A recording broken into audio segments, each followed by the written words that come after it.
Bismillahirrahmanirrahim. Assalamualaikum warahmatullahi wabarakatuh. Alhamdulillahirrabbilalamin. Segala puji hanya milik Allah yang telah mengaruniakan kita semua iman dan Islam. Dialah yang maha benar dan maha adil, yang menguasai alam semesta, yang maha mengetahui apa yang terjadi di muka bumi.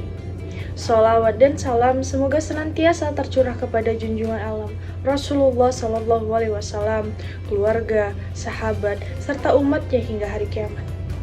Wahai saudaraku yang dirahmati oleh Allah Subhanahu Wa Taala, sesungguhnya membela agama Allah adalah merupakan kewajiban bagi setiap muslim. Karena sesungguhnya siapa yang membela agamanya, maka Allah Subhanahu Wa Taala pasti akan membelanya. Allah Subhanahu wa Ta'ala berfirman dalam Quran Surat Al-Muhammad ayat 7. Wahai orang-orang yang beriman, jika kalian membela Allah, niscaya Allah akan membela kalian, dan Allah kokohkan kaki kalian di atas keimanan.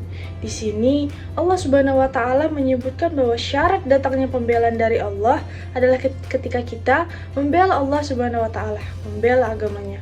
Karena sesungguhnya tidak mungkin pertolongan dan pembelaan Allah akan datang kepada kita kecuali dengan kita membela agama Allah, membela Allah Subhanahu wa Ta'ala dan Rasulnya.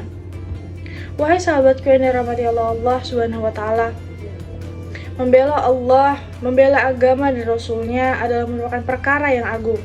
Lalu, bagaimana tata cara kita untuk membela agama Allah? Tentu yang pertama adalah kita berusaha untuk mengkaji Al-Quran dan hadis Nabi Muhammad SAW. Kita berusaha mendalami Al-Quran dan hadis-hadis Rasulullah SAW, mendalami syariat yang Allah Ta'ala turunkan kepada kita. Kemudian kita amalkan dalam kehidupan, maka itu merupakan seagung-agungnya pembelaan kita kepada Allah Subhanahu wa Ta'ala. Apabila kita berusaha terus membela agama Allah dengan cara kita mempelajarinya, mengajarkannya, dan mendakwahkan kepada manusia tentang Al-Quran dan hadis, maka sungguh itu adalah jihad yang besar. Allah Subhanahu wa Ta'ala berfirman dalam Quran Surat Al-Furqan ayat 52. Maka janganlah kamu mengikuti orang-orang kafir, berjihadlah terhadap mereka dengan Al-Quran dengan jihad yang besar. Ayat ini termasuk ke dalam ayat-ayat Makkiyah yang turun sebelum diwajibkannya berhijrah, di mana pada waktu itu belum disyariatkannya jihad dengan pedang dan panah. Akan tetapi, jihad yang dimaksud di dalam ayat itu, kata para ulama, yaitu jihad dengan ilmu, keterangan, dan Al-Quran. Maka dari itu, sahabatku yang dirahmati oleh Allah Subhanahu wa Ta'ala, sesungguhnya pembelaan kita kepada syariat yang terpenting adalah dengan berusaha untuk mempelajari syariat ini, mempelajari Al-Quran, dan mengamalkan dalam kehidupan kita sehari-hari.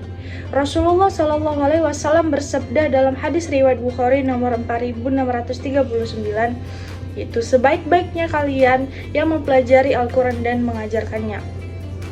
Wahai sahabatku yang dirahmati oleh Allah Subhanahu wa Ta'ala, yang kedua, membela agama Allah Subhanahu wa Ta'ala yaitu dengan cara menghidupkan sunnah-sunnah Nabi Rasulullah Sallallahu Alaihi Wasallam, mentauhidkan Allah Subhanahu wa Ta'ala, menjauhkan kesyirikan, berusaha untuk menepaki jejak kaki Nabi dan sunnahnya, menjauhi berbagai macam kebidaan serta senantiasa menaati Allah Subhanahu wa Ta'ala dan menjauhi kemaksiatan.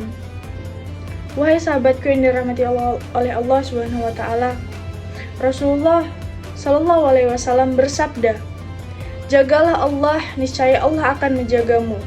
Terdapat dalam hadis riwayat At-Tirmizi.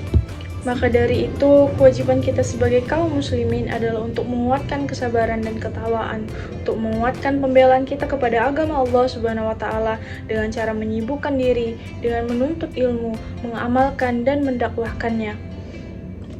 Sekian muhadharah dari saya, semoga kita dapat berkumpul di surganya Allah dengan membela agamanya Allah.